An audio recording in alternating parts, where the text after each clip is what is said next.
You're in a good place now. You are listening to Perspectives with Ashley Burgess. Welcome back live to Perspectives, and I'm your host, Ashley Burgess. You know, I don't know about you, but for me, during the summer, it feels like business and commerce comes to a halt. It feels like things just kind of fall apart. It feels like business and agreements can't come together, and it doesn't seem until September 1st that things start getting back to normal. So tonight I want to talk about how the school rhythm itself, what it really does to us and how it focuses us and puts us on a schedule. And it seems as though the natural rhythm of time is back. And I know for some of you are saying, hey, I don't have any kids. I don't have any children. I don't have to take my kids to school because I don't have any. But you know what? It affects all of us. It affects us with kids and without kids because it affects everybody. And I've actually seen in the last few days a complete change in some people that I've been dealing with the entire summer. I've seen people get happier, more calm, more collected. I've seen people be more aware. And I've also had people be more attentive. Things seem to start happening. It seems like this summer has just been like one of those deals where you're waiting around for 3 months for nothing to happen. And I recently went to some meetings, the first of this month. And it's amazing. It's like all of a sudden things are actually rolling. Progress is being made. And so whether or not you have kids or you don't, I believe that when the school year begins in the fall, there's a better chance for organization. There's a better chance for balance. And it seems like our daily regiment comes back into play. I think it matters to all of us. And the reason why this particular subject matter matters to all of us is that it affects us all one way or another. It either affects us subconsciously, unconsciously, or consciously. For those of you who are taking your kids to school, it's changed your schedule immensely. For some of you, the summer was kind of nice because you were able to sleep in, you were able to take a little bit of time, but now it's early bird mornings and getting the kids back into the routine. But I think eventually for a lot of you who right now it's just kind of a bit, it's just kind of hard to get into the groove.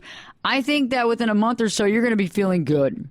It's going to have you on more of a regimented schedule. And it seems like things kind of flow better that way. But for us that don't have kids as well, I think that it's important about the school schedule and the school rhythm is because of the structure that it provides. I think it's interesting because the school year beginning gives us structure. It organizes people with and without children because it provides the structure in the sense, and I don't know about you, but when I was a kid, going to school in the fall, when starting back in the fall, was the startup of structure and things to do. And why I say that is my dad was a traveler. He was a traveling salesman. He traveled all over the country. And my mom was in doctoral school for the better part of my middle school and high school. She was in her master's degree and getting her doctorate. So she was in, formal education the entire time. And so I didn't really get to see my parents that much. And so the summertime, there was some things to do, but it was kind of quiet. And there wasn't that much to do. And I didn't have parents that spent a lot of money on, elaborate camps and sending kids out of the country to learn German or whatever. Just wasn't the time. I think it's about that way. It wasn't the time to do that. I think nowadays it seems like parents are more into these camps or giving their kids these experiences of Europe or whatever. But at that time in life, you hung out at the house, you watched TV, and if you had a pool, you went swimming. And that was it. And to me, like the first few days of summer were okay, but I always liked school. I like school. Even though when I didn't like school, I still like school. And I liked it because it gave me structure and I got to hang out with people. I'm a people person. I'm obviously a talker since I'm on talk radio. So that's a good thing. So I followed that lead. But it just gave me stability and I was able to learn. And I read over the summer. Yes, I read and I read books that I wanted to. But when it came to that school year, there was a regiment. You wake up every morning at a certain time. You take a shower. You get ready. And I remember I would hot roll my hair every morning. So I'd get out of the shower, dry my hair, hot roll my hair. You know, I never wore makeup, though. I wasn't a makeup person. Mom tried to get me into makeup, but I was more of a tomboy. You know, I played fast pitch softball, that kind of sort of thing. And so I didn't really buy into that whole makeup thing. But I knew that the hair, yeah, I mean, I was cool with doing the hair. It seemed okay. Not too girly. It seemed to be just right. But, I mean, that took some time. So, I mean, you're up about 6 a.m. doing that. Every morning you get up at 6 a.m. Oh, gosh, that alarm clock went off again. And you go through the whole process. And either mom or dad would take you to school. My mom would drop me off. And she taught school at another school when I was going to school all throughout my school years. So she would drop me off and then go to the next school that she was teaching at or a vice principal at or a principal at. So she would go. And usually I was there a lot earlier than most kids because my mom had to be at work early too. And so it gave me a lot of structure. So right when I got into the school, I would sit down and begin to read or doing some sort of homework or studying something. And, you know, you can think about it. It gives you structure because you know that from 8 a.m. to 3:30, you're going to be at school. And then from 3:30 to 5, you're probably going to be at the school or even 6 o'clock. Just depends. Then you go home and you eat dinner. You go to bed and you do this whole thing over again. And I think that when we go to a different level and we exit student life right now, and let's talk about us adults. For me, I work basically for myself. And when you're working for yourself, it's like, you know, you're kind of out there and it's like June, July, and August. They matter just as much as September, October, November, December, January do. But you find yourself in a conundrum. You find yourself stuck in a system that seems to break down over the summertime. It's like people aren't in town. And it seems that when we finally get the structure back, people seem to be resurfacing. People are in town. And think about it. Just the other day, you know, I was looking around in the morning times, and the traffic wasn't that bad at all. At night, it wasn't bad at all either. But it wasn't until last week where you started seeing traffic exponentially grow. And now it's like I look out my window and I can see so much traffic in the early morning, throughout the morning, and at night. And everybody's back in school, and it seems like everybody has left their, I guess, vacation home or their summer plantation and have decided to come back here for the school year. And that's how it feels. It's almost a lonely feeling, too. It's very quiet. The summer, as far as in commercial and corporate work, can seem pretty quiet. Because it's like so many people are out of town doing their thing. I mean, I wonder if there's a whole group, a subgroup of sub-society that all they do is sit by the pool all summer and they never leave. I mean, because the amount of cars on the road, there's a significant difference and a significant drop-off. But once we get past the summer, we seem to get this structure. It seems, too, that there's less tardiness and less no-shows when September begins. It's like, you know, throughout the summer, it's kind of laissez-faire. People do as they may. Some people show up, some people don't. Some people have things to do, some people don't. And other people are always on a constant vacation. I know some people that literally, if you look at their social media, they're on vacation like every day of the summer. If they're not drinking rosé in the Hamptons, they're on a yacht in the Caribbean. They're not on a yacht in the Caribbean. They're in New York City hanging out with pals. It's like, you're like, what? Does anybody work around here? Am I the only one that's working? Am I the only one that has to show up and and make money to provide? Because you know what? It seems like I'm the only one. And it's like, you know, there's a little bit of sadness, too, that goes with the beginning of school. I recently had a really great intern that will be back here in the summer, but went to school, went off to college for their first year. And for some of y'all out there who are becoming empty nesters now, that's a side effect. You're happy to see them go to school, but yet there's a side effect where it's kind of bittersweet. It's like, oh man, this is happening already. I didn't think John was going to grow up that fast. I didn't think that Marcy was going to be 18 so quickly. I mean, they gave us such hell, but I just didn't think that was going to happen. And, you know, you look at it and you kind of go, man, and I think there's a structure that comes about. But, you know, some of y'all are dealing with maybe a little depression on that side. But for the most part, I think it offers us some enlightenment, maybe some more clarity, because it seems to offer people a timing. And it's a structure that we only get when school is in session. So stay tuned. We return to be talking about how this is particularly important for even people that don't have children, but better yet, how we actually finally get past the slow-moving summer and get over our 3-month siesta.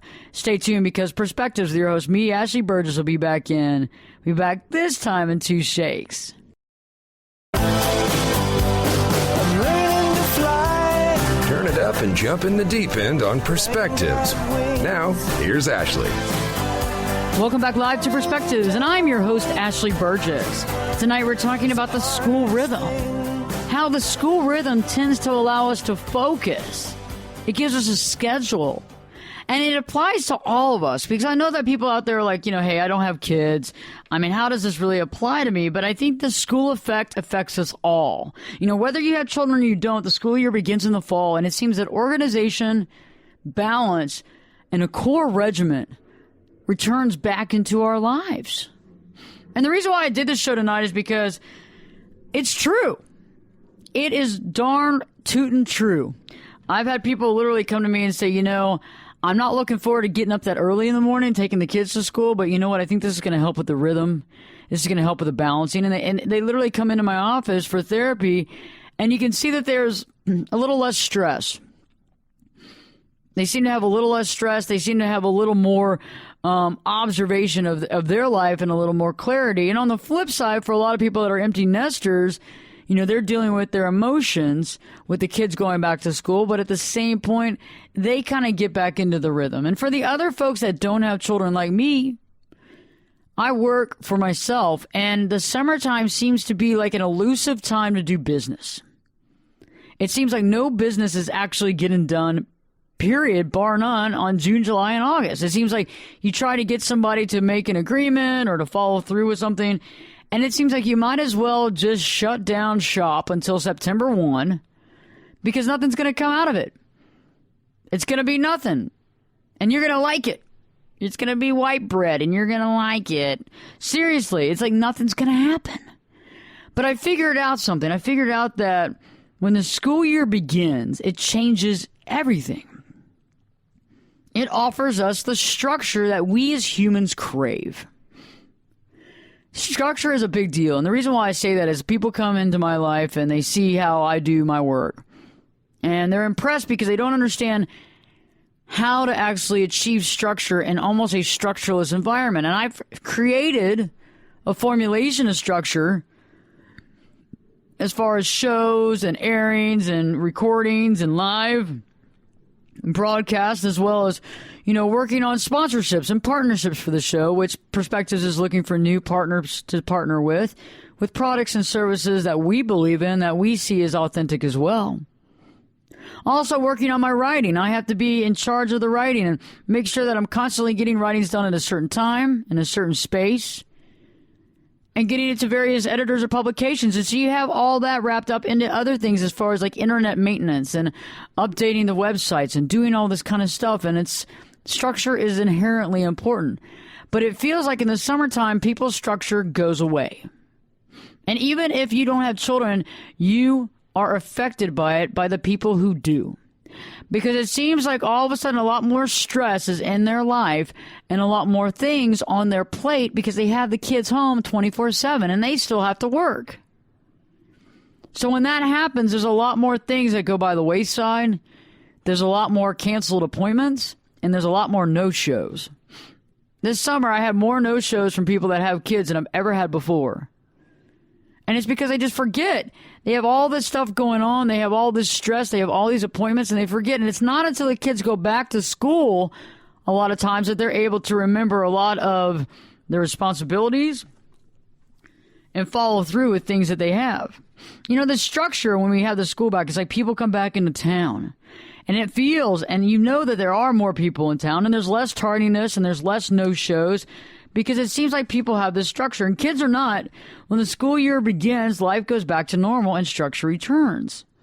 People do need that structure if you have kids. Getting them to school, putting them on the school bus, Get up early and getting ready for school, and it gets you on that schedule. But even if you don't have children, I'm sure that you interact and work with folks who have kiddos, right? And these folks, they breathe a sigh of relief when the kids go back to school. So think about how many people work in your company, work in your office, who have kids. What about the people that even have grandkids? They got to take care of the grandkids when the parents want to go on a vacation or whatever happens. So you have a lot of people that not necessarily put out. I don't like to use those words. But they got a lot of things they're juggling.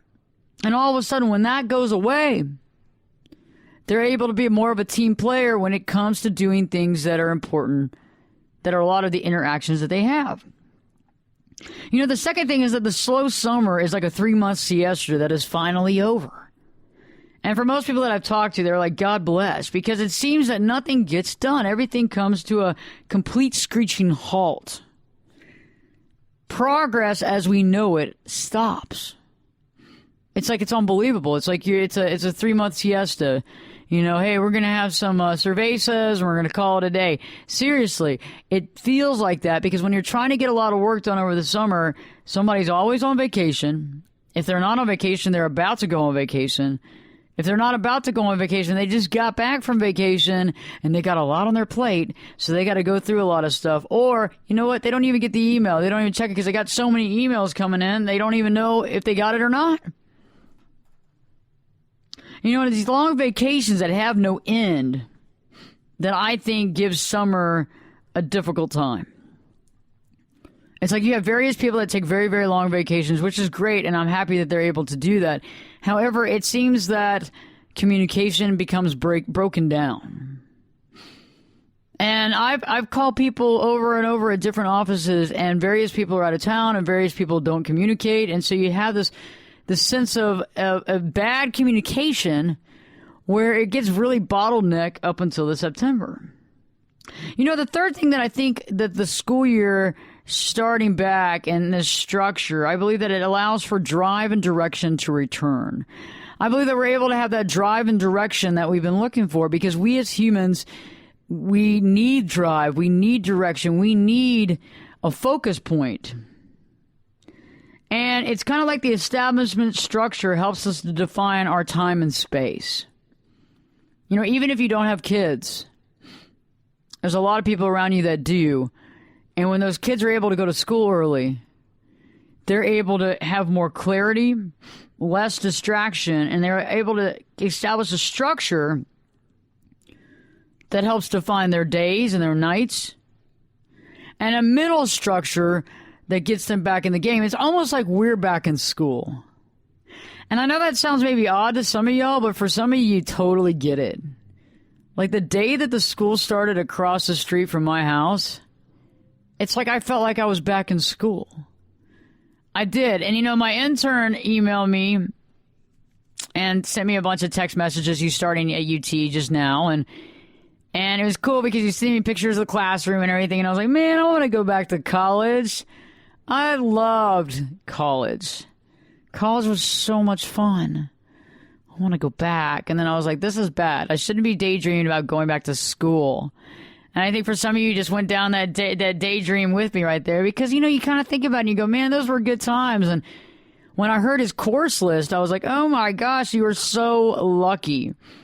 He was smart enough to do all the AP exams and, get out early these classes and was able to take the classes he wanted. Like he was taking a speech class and he was taking like a photography class and he was taking something else. I was like, man, this will be a blast.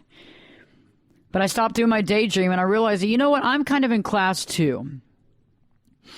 And it kind of allowed me to actually have even more structure in my life because I took it seriously. And I took this kind of concept from the idea of him going back to school. Is that, I said, I'm going to live vicariously through you going back to school. But in the same thought process, I realized if we look at every hour of our day as a class, doesn't that change things? If we look at every hour of the day as a class, doesn't that open our eyes to things that we never dreamed about? if you open your eyes to that and say every single hour of my day is a new class that I'm in, and I'm going to be learning various things, and I'm going to be taking various skills, and I'm going to be learning various skills, and I'm going to be mastering various skills. And just today, I really took this to heart. And so I had an early morning meeting, and it ended up going very interesting. And I didn't really know how everything was going to go, but it went. And so I ended up being a mediator in a meeting that I never thought I'd be a mediator for. But I'll tell you one thing, I learned a lot. But when I looked at it as a lesson and a class instead of just another meeting, I was really able to see everything from all sides. Because isn't it true? Aren't we learning all the time? And why shouldn't we look at it in an example format like school? I kind of like looking at it like that because it makes things interesting. It kind of gives me more of like a scene in my mind and a feeling that's more than just going through the motions. And then all of a sudden I'm able to see things from all sides, because when you're learning in a class, you look at everything from all different angles because you're learning. It's not a personal thing. It's not directed toward you. And when you're learning, you're allowed to make mistakes. And you're allowed to have trial and error and to work on something and to experience and experiment. And that's what I've been doing lately. Ever since I realized that we are truly in a class ourselves every single day, every hour is a different class, why not see it that way and overcome some of the adversities? And we were trying to be talking more about the structure, more about the drive and direction, but better yet, how to really see life as a classroom and how to get more of it every minute. Stay tuned, because Perspectives with your host, me, Ashley Burgess, will be back this time in 2 shakes.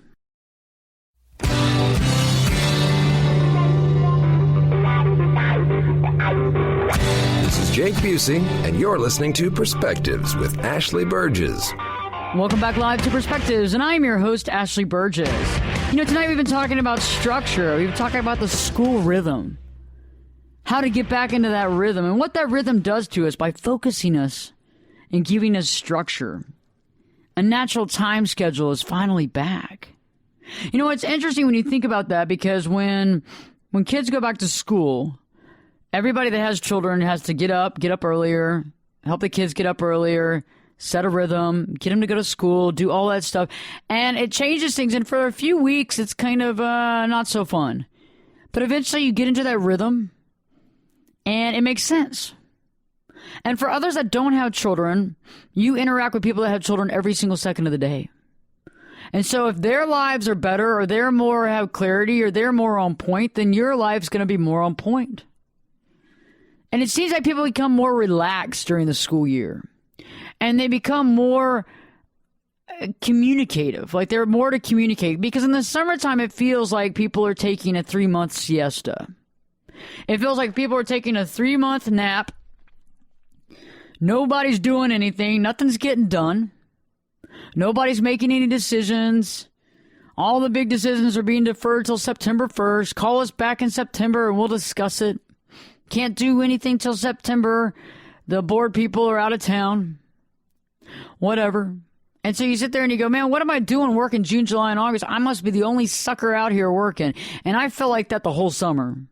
But I do have family, and my husband works, and so I know that I'm not. But in your head, sometimes you're out there like, man is an island, right? And we sit there and we think, I must be the only person making decisions and working. And summer can be a very difficult time. Summer can be a very overwhelming, difficult time because we're stuck. We're stuck trying to figure out our situation. And when we're over there with nobody responding, what happens? We get angry. We get stressed out, and, we're not very happy about it. And it seems like when that 3-month siesta is over and the screeching halt has began up again, and we hear the cranes and the cranks and the ball bearings and everything's moving, and we're chugging away finally, we're chugging on finally, the locomotion has begun to move, and we have something going, and it's like, oh my God, For 3 months, people would not return my calls. For 3 months, everybody was on a vacation. And now, on September 1st, my life has miraculously changed, and people are actually stepping up to the plate and following through. You know, the next thing we talked about was the drive and direction and how it returns when school starts. That drive and direction it's so amazing because like all of a sudden everything that you've been working on becomes into fruition, and it actually happens. And it's neat because the structure is established and it helps us define time and space, and it also puts people in a more realistic place and a more realistic time.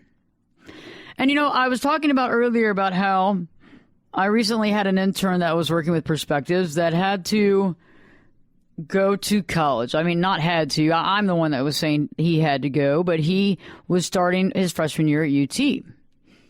And he sent me pictures from in the classroom and when he was picking up his books and kind of, you know, UT and the fun festivities they had for their entering freshmen. And I thought it was interesting, and I said, you know, I really, really, really, really, really would love to go back to college. Oh, my God. I mean, I liked college the first time, but, man, I could really do it again. And this time it would be a blast. And not only a blast, I would just kick butt. But you know what? I put a lot of thought into that, and I realized I'm putting a lot of thought into something that's it's not going to happen. I already have enough schooling, and I don't need to be taking off time to go back to school. But then I started thinking about it in a realistic format that I think all of us can understand right now. As we seem to see our life as an array and a smattering of meetings, appointments, introductions, responsibilities. But what about something more? What about learning? It's like when we're in school, we think about learning, and we learn, and we do our homework, and I'm actually doing a show on homework coming up soon about the three things and the three reasons why adults still have to do homework even though they're out of school. The three places or the three reasons why adults have to do homework. But, you know, think about it. What about the classroom setting adopted into our daily life? What about the classroom setting adopted into our daily life? And think about it. Our daily life consider all these things, but what if we see each hour as a class? You remember back in school where each hour was a class, and so each hour you saw a different teacher, you saw a different person, he did more reading, he did more of this, he did more of that. It was a class. And you learned a lot in that class. That was great. So what if we take every single hour of the day that we're awake and we create in our mind this classroom setting? Think about it. So that meeting at 9 a.m. in the morning, that meeting that you just can't stand and don't really want to go to, or that meeting that you really don't know what's going to be asked about you, or that meeting that you're a little stressed out about. Look at it as a class. Walk into it thinking about how school was for you. For school, for me, you were allowed to experience. And this should be for everybody across the board. Even if you had a bad time in school, if you look at life like this, you have a second chance on school and a second chance on life. So let's just go to that 7 a.m. meeting. That's even better. 7 a.m. meeting. You're half comatose, you're half asleep. Instead of being on pins and needles and worried what's going to happen, what if you looked at it from every angle and experienced it? What if you were able to make mistakes because it didn't matter because you know what, you were learning? And what if you were able to learn a lot from the situation that would actually come and help you throughout the rest of your life? What would you say to that? Now, what if I was to tell you that that's the way that we're supposed to be living every day of our life? What if I was supposed to tell you, what if you were supposed to know that life is a giant classroom? Life is a giant classroom. And there might not be a chalkboard on every wall in every meeting that you're in, but you know what? Assume it is. Go back to that kid-like state when you're meeting with people, when you're learning stuff, because you know what?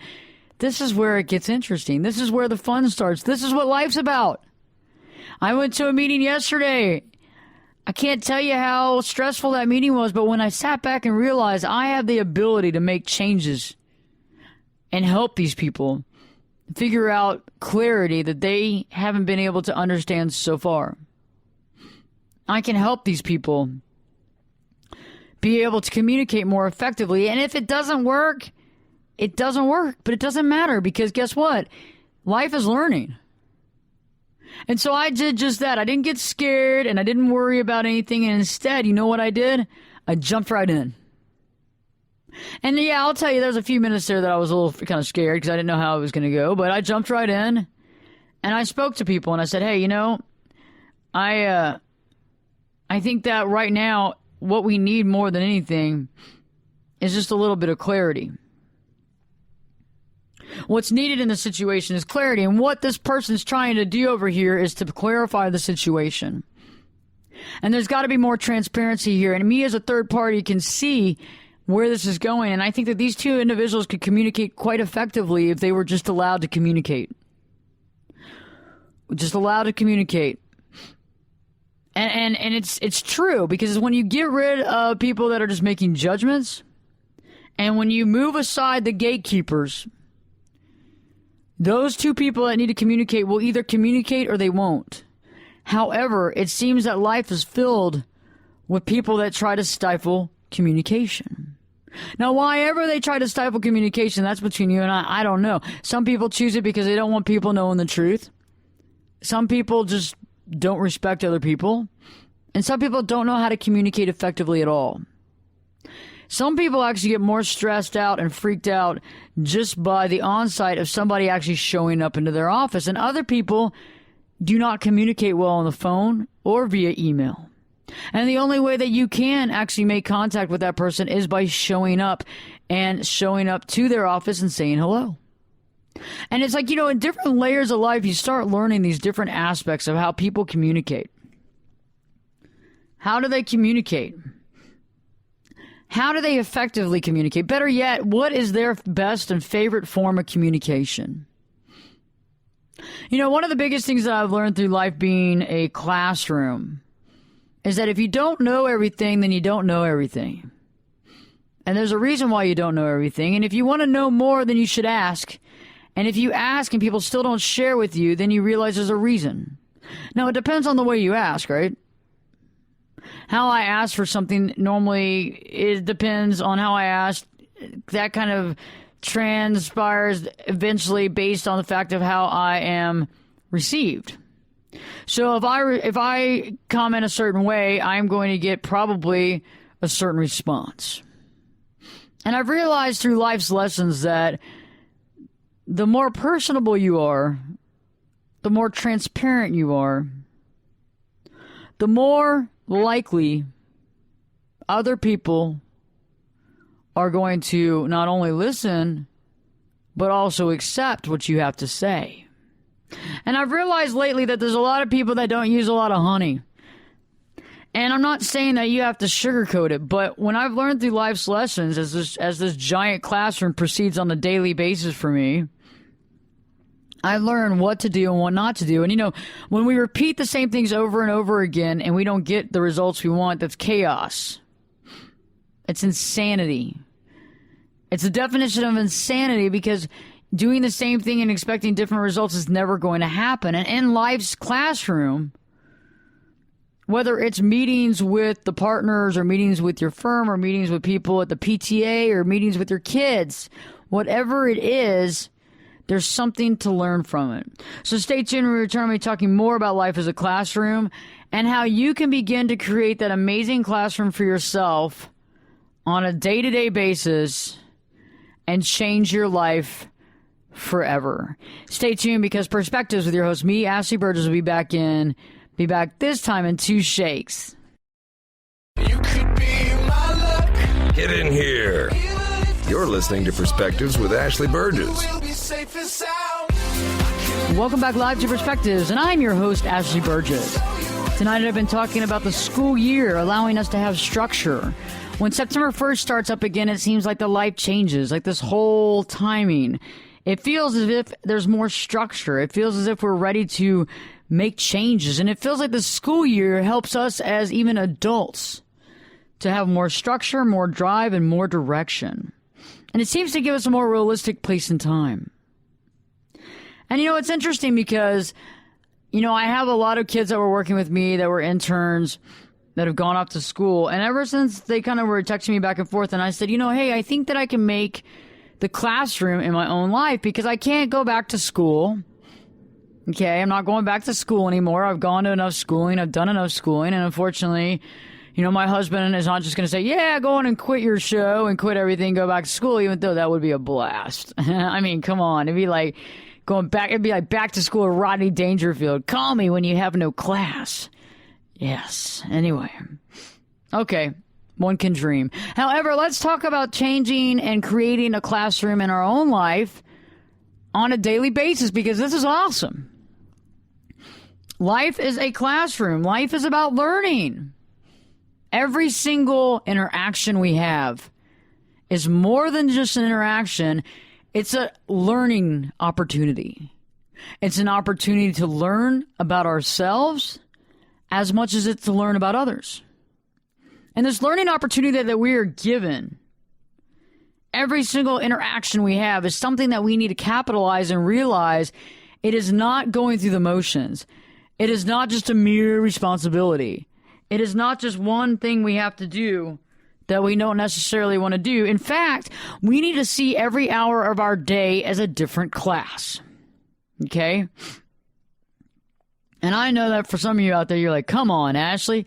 But I think most of you get it. And the way that we start creating our classroom, and they're all different for everybody, but there's going to have some main, props and stuff. And I'm talking about the classroom in your mind.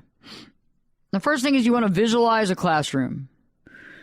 You want to visualize your favorite classroom. What is that? I mean, when I think about visualizing my favorite classroom, I think of my favorite teacher, Mrs. Jackson from second grade. Remember that? Remember the chairs and you remember the desks? For some of you, they were the Formica desk. For others of you, it was like the wood desk. And then the chair, the plastic chair, was connected by metal to the desk. I remember that. And there was always somebody wrote on the desk or used some sort of, not really like a knife per se, but, some sort of like tool to put their initials in or to put some sort of some cuss words in. You never wanted to put your fingers on the bottom of that desk because you know what? There was probably gum stuck on the bottom of it. But I always remembered a flag, an American flag, and I remembered all the desks situated. And I remember there was a chalkboard up front, and there was a teacher's desk, which was usually a large metal, steel, grayish, bluish desk. And I'm starting to visualize that now as I'm on the radio with you right now. Because if you visualize that in your head, yeah, sure, the meetings aren't going to look like that. But you know what? It's going to keep you in a state of learning. It's going to keep you in a state of learning. So instead of going to a meeting and feeling out of place, instead of going to give a speech and being scared about being up on stage, instead of going to a job interview and worried, will they hire me? Will I say the right thing? Will they like me? Instead of all that, now let's take those considerations and think about it in a classroom setting. The first one, you show up to a meeting and you hope that things go well. Well, you know what? Even if it's that or an interview and you hope that they like you and you hope it goes well, first off, you got to be yourself, because if you're not yourself, if they hire somebody that's not you and you're acting like someone else, that's going to wear off pretty soon, and that's going to be kind of crappy to have to deal with for that period of time. The second thing is that when you're more open to saying how you feel and more open to explaining the process and even more open to possibly not saying the right thing, it's interesting. So it's interesting how it all kind of formulates together. And it wasn't until the last real 2 or 3 years where I am totally tabula rasa. When it comes to conversations, I do not think about what I'm going to say because I'm too busy listening to what the other person's saying. And so if I'm over there trying to figure out what my rebuttal is going to be, I'm going to miss out on the whole conversation, right? So instead, I am very tabula rasa. And at first, when I was going through that process with this whole mind clean slate thing, I got scared because what if I say the wrong thing? But then I started realizing, who cares?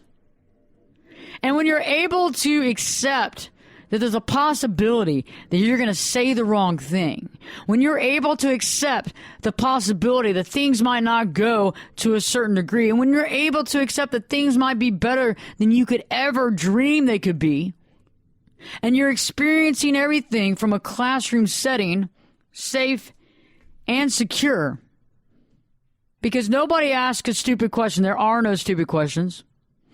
And in a classroom setting, we're learning. And if you're learning, how are you losing? So it doesn't matter what you're doing. It doesn't matter what you're doing. Because you know what? When you're in the classroom setting, you're safe and protected because you're learning. And think about it. Why does that make that any different from our life? For the most part in our life, when we are doing things that are at least legal and doing the right thing by other people and not lying and cheating, and we have good karma, then how can you get hurt by learning? And better yet, aren't you needing to be yourself? And if you're open to expressing yourself in an honest manner, in an honest way, and learning from that expression, but better yet, learning from other people's expressions and how they express themselves, but better yet, learning more about yourself in every single situation. When somebody yelled at you, how did you respond? How did it make you feel? Okay? Because we've all been in bad meetings. We've all been in situations that were a little stressful. But had we had stepped back a little bit and created this classroom, it would not be that intimidating, because guess what? We're in a learning environment. And it's no longer really personal, is it? When we're in this learning environment, the personal aspect kind of goes out the window, because it's more like a science project. Think about it. You're kind of like trial and error on things. You're trying out new stuff. You're trying this out. You're seeing how this works, seeing how that works. If that works, great. If that doesn't work, that's good. But when you finally get it right, that's when you know you got it right. And when you get it right, you can take that with you. And as we learn how to deal with other people, as we learn how to deal with setbacks, as you begin to learn how to deal with everybody in your life successfully, you have turned the stress and the anger and maybe some resentment and maybe some judgment and made it into a learning experience, right? Because that's what life is. It's a big old classroom. And we're learning all the time. And I think a lot of times the older we get, the more we forget that we're supposed to be learning. And the older we get, the more we see this as a job. J-O-B. It's a job. And we see life as a job. Life has just become so humdrum. You know? I'm so bored with everything in life. It's just the same darn thing every single day. Same thing, different day. Same old, different day. We hear people say all this stuff. And you know why? It's no longer a classroom to them. They're just going through the motions. They know everything already.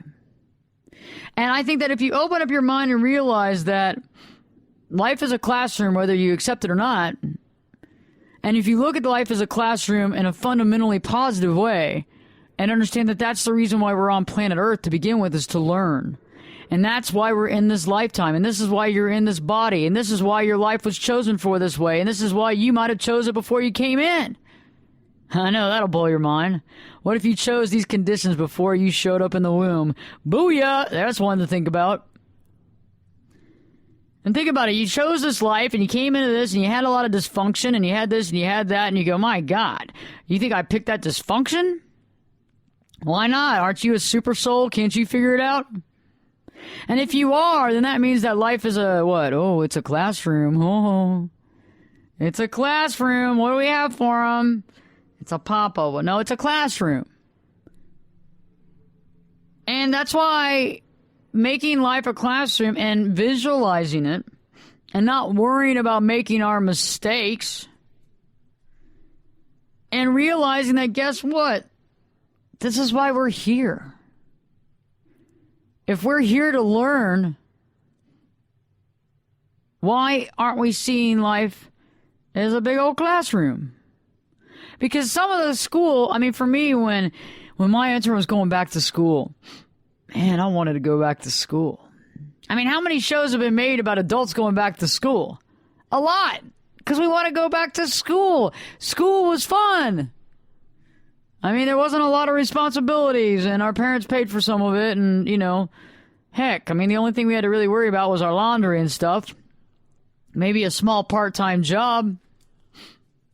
But think about it. What if you relate, and I know that we have a lot of responsibilities, I get it, but when you take that out and you put in the module that your life is a big classroom, and you start to take yourself less seriously in the fact that you're allowed to experiment and you're allowed to learn, and you're allowed to learn from every single angle to get a better option and to figure out more what's going on. And better yet, the more you learn, the more proficient you become. The more proficient you become, the more powerful you become. The more knowledge you have, the more power.